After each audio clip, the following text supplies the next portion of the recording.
Iran ও Israel সংঘাতে সরাসরি না জড়ানোর কথা বারবার বললেও তেহরানের উপর নানামুখী চাপ বাড়াচ্ছে যুক্তরাষ্ট্র। এরই মধ্যে ইরানের বিরুদ্ধে যুদ্ধজাহাজ পাঠিয়েছে যুক্তরাষ্ট্র। মধ্যপ্রাচ্যের বিমান ঘাঁটিগুলোতেও জোরদার করা হয়েছে অতিরিক্ত নিরাপত্তা। মার্কিন এক কর্মকর্তা জানিয়েছেন, মধ্যপ্রাচ্যে প্রায় ৩০,০০০ মার্কিন সেনা মোতায়েন থাকলেও বর্তমানে তা বাড়ানো হয়েছে ৪০,০০০-এ।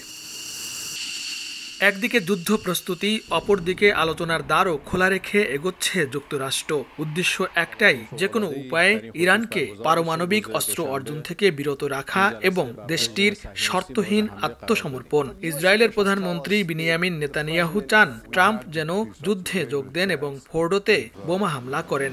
এসএমসি ওটসালাই এলো আরো উন্নত নতুন প্যাকে, জীবন বাঁচায়, জীবনকে এগিয়ে নিয়ে যায়।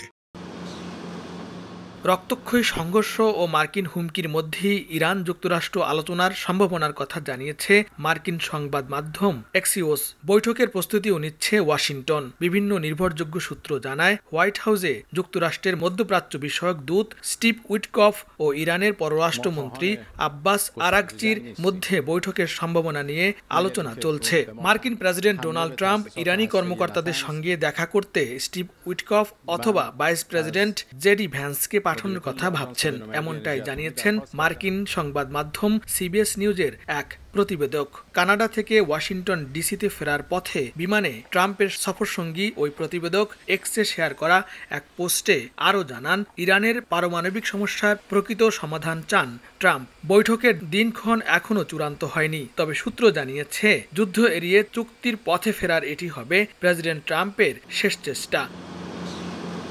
এদিকে হোয়াইট হাউসের মুখপাত্র জানান, মার্কিন বাহিনী এখনও আত্মরক্ষামূলক অবস্থানে রয়েছে। প্রেসিডেন্ট ট্রাম্প এখনও একটি শান্তিপূর্ণ সমাধান চান বলে ফক্স নিউজকে জানিয়েছেন প্রতিরক্ষা মন্ত্রী পিট হেগসেত। লস্কর আল মামুন, সময় সংবাদ, যুক্তরাষ্ট্র।